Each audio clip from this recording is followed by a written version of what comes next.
Good day, ladies and gentlemen. I am your host, James Rafael G. Dulana from Grade 8 Charity. And it's a pleasure to welcome you to a captivating exploration of the heartbeat of the Filipino youth.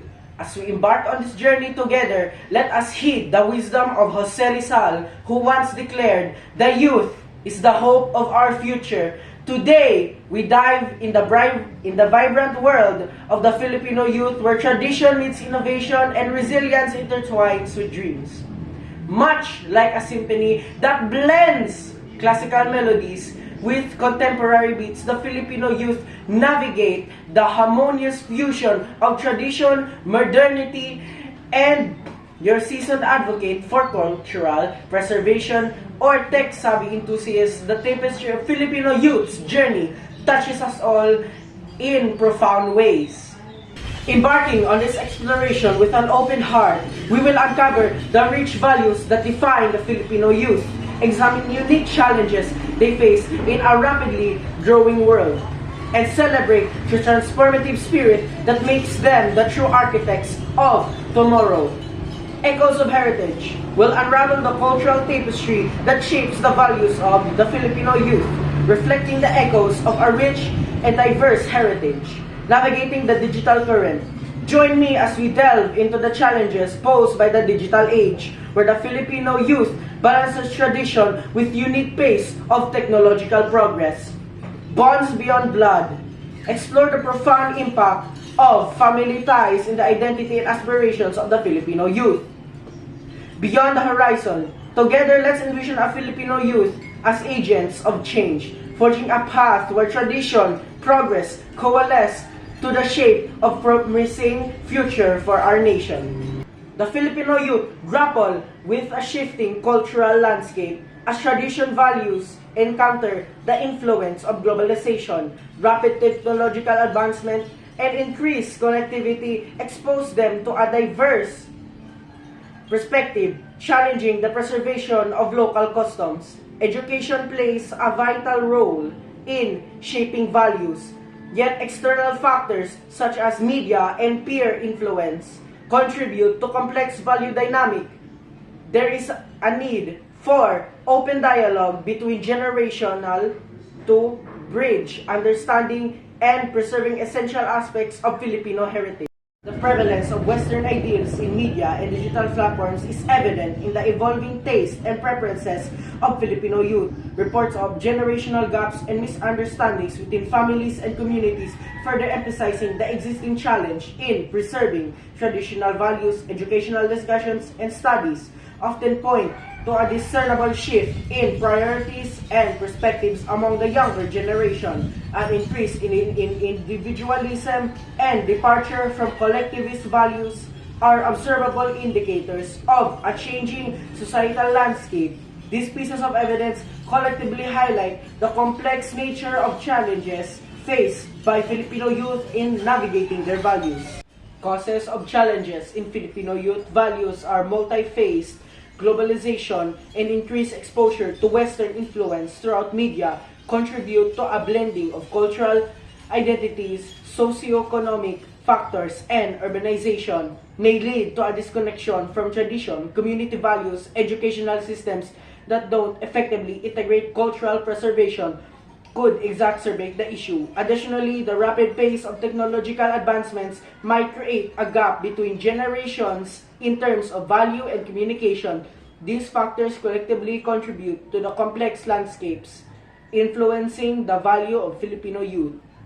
Solution: addressing challenges in Filipino youth values require a holistic approach. Strengthening cultural education within the curriculum can instill pride and understanding of heritage, promoting positive role models who embody traditional values in media can counterbalance external influences. Encouraging integrational dialogue fosters mutual understanding and preserves essential cultural practices. Implementing community programs that emphasize collective responsibility values-based initiatives can strengthen the social fabric. Finally, leveraging technology to promote positive cultural challenges and values-aligned message can harness the power of modern communication for preservation of Filipino values.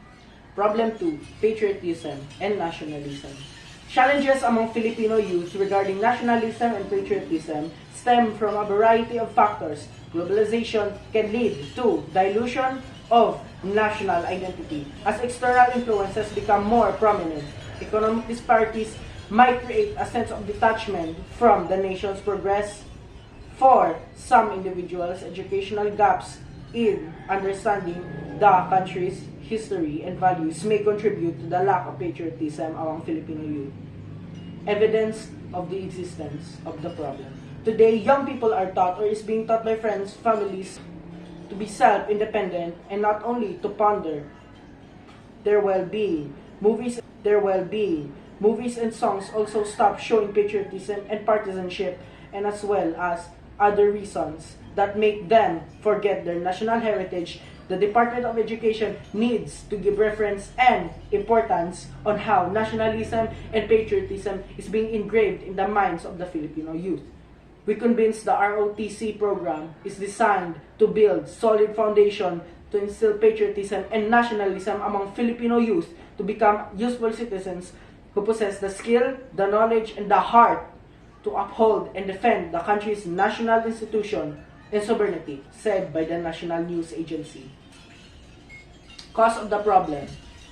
The lack of nationalism and patriotism among Filipino youth can be attributed to various factors, including inadequate historical education, economical challenges, and the influence of globalization and political issues such as corruption and inefficiency further contribute to disillusionment and skepticism about the country's future. Social media also plays a role, often distracting young people from real-world issues and fostering a sense of detachment. To address this issue, comprehensive reforms are needed, encompassing education and economic empowerment and effort to promote cultural awareness and civic engagement.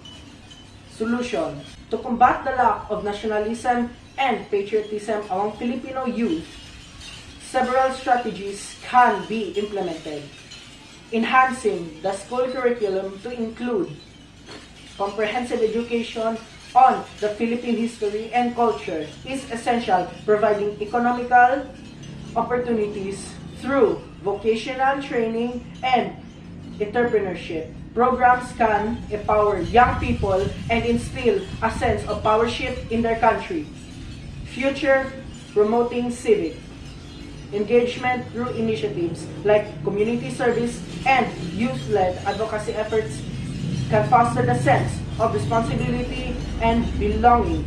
Lastly, supporting cultural events and celebrations that highlight Filipino heritage can help reconnect youths with their root and strengthen their pride in their nation. The lack and awareness about importance of preserving water resources, limited access to education or sustainable practices, or a disconnect between knowledge and action, evidence and existence of problem. Of the 7,100 islands in the Pacific, inhabitants scattered across 2,000 of them, with their own system and supplies of water. Healthcare and sanitation. According to the World Health Organization, 1 out of 10 people in the Philippines still don't have access to improve water source, but the government is working to achieve universal coverage for water by 2028. Cause of the problem. The lack of the emphasis on water conservation in education and cultural attitudes, prioritizing convenience over conservation, contribute to the problem among Filipino youth. Additionally, inadequate access to information about water-saving practices in infrastructure issues may further hinder efforts to promote conservation. Addressing these factors through education, awareness campaigns, and improved infrastructure could help foster a culture of sustainable water use among the Filipino. The solutions can lead to several positive effects on water conservation among Filipino youth. Increased education and awareness will result in a greater understanding of the importance of water conservation, leading to a conscious water-saving behaviors. Public campaigns and policy activities can further motivate the youth to actively participate in conservation efforts, contributing to preservation of water resources for further generations. Additionally, improved infrastructure and community engagement will create a sustainable framework for long-term water management, ensuring a more resilient water supply for communities across the Philippines. Problem 4. Health and fitness activity issues. The prevalence of health and fitness issues in the Philippines can be attributed to factors such as limited access to healthcare, low awareness of healthy lifestyle choices, and cultural preferences for certain foods and sedentary habits. Addressing these issues require a comprehensive healthcare reforms, widespread public health campaigns, promoting healthy behavior, and initiatives to improve access to nutritious food and recreational facilities. By implementing these measures, the Philippines can work towards fostering a healthier population and reducing the burden of preventable diseases. Evidence and existence of problem.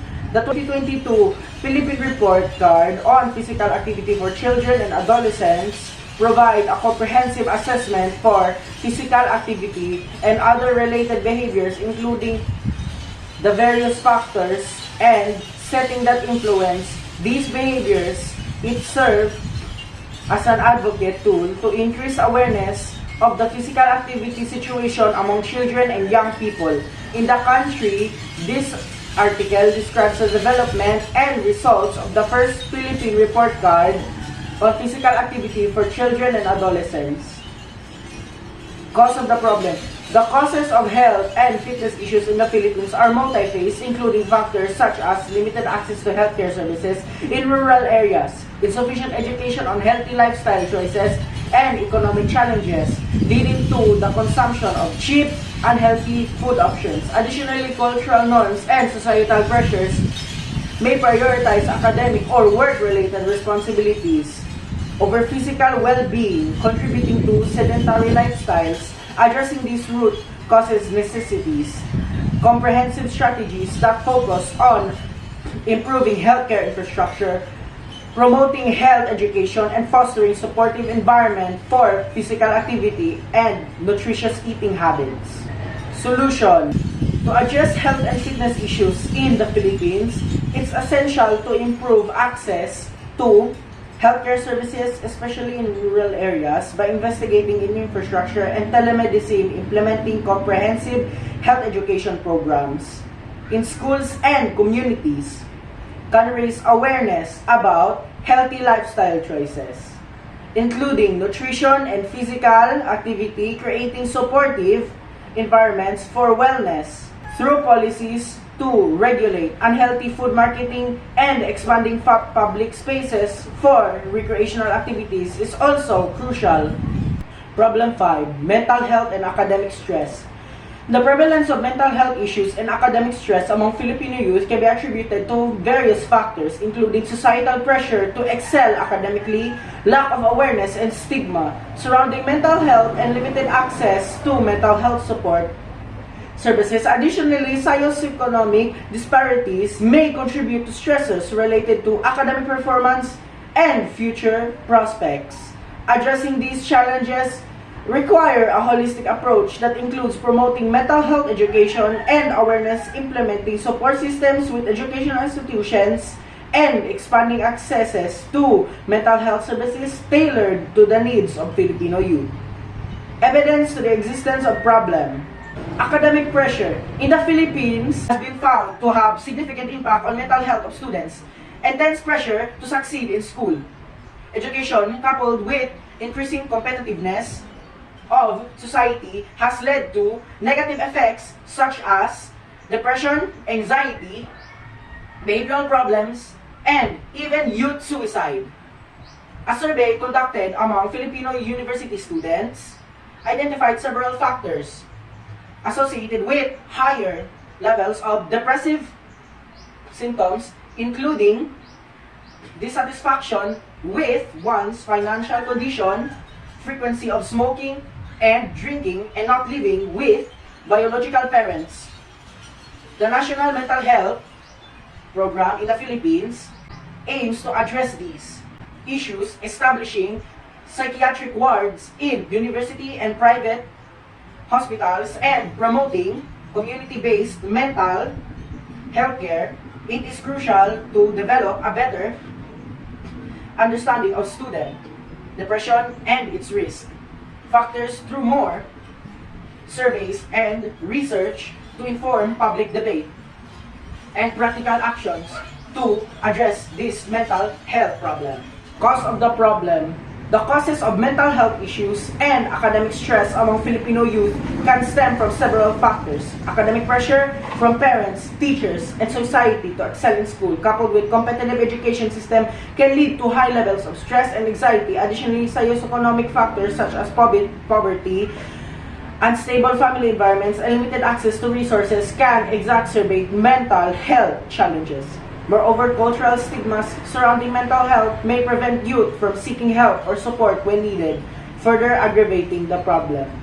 Solution: addressing mental health issues and academic stress among Filipino youth requires a comprehensive approach. This includes implementing mental health education programs in schools to raise awareness and reduce stigma, providing accessible and culturally sensitive counseling services within educational institutions, and promoting healthy coping mechanisms and stress management techniques. Additionally, fostering supportive and nurturing environments both at home and schools, as well as advocating for policies that prioritize students' well-being over academic achievement alone are crucial steps toward mitigating these problems.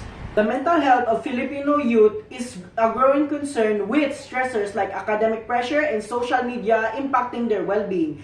Traditional Filipino values such as respect for elders and strong family ties continue to be upheld, but modern influences are also shifting attitudes. Access to healthcare remains a challenge for many youth, particularly in rural areas, highlighting the need for health education and services.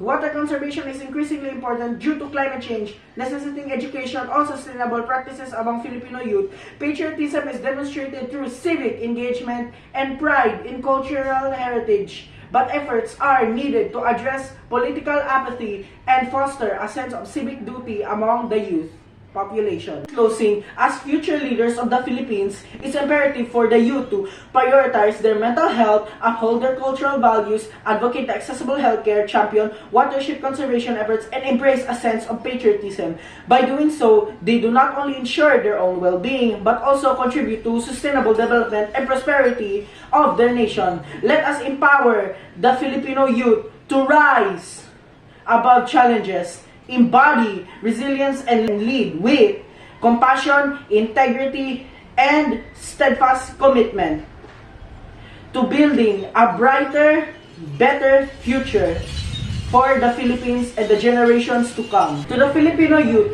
I challenge you to take a proactive role in shaping the future of our country by prioritizing mental health, embracing your cultural heritage, advocating for accessible healthcare, leading water conservation initiatives, and embodying the spirit of patriotism through active civic engagement. Together, let's strive to make a meaningful and lasting impact on our community and nation. Once again, my name is James Rafael G. Dulana from Grade A Charity, and thank you for watching and listening.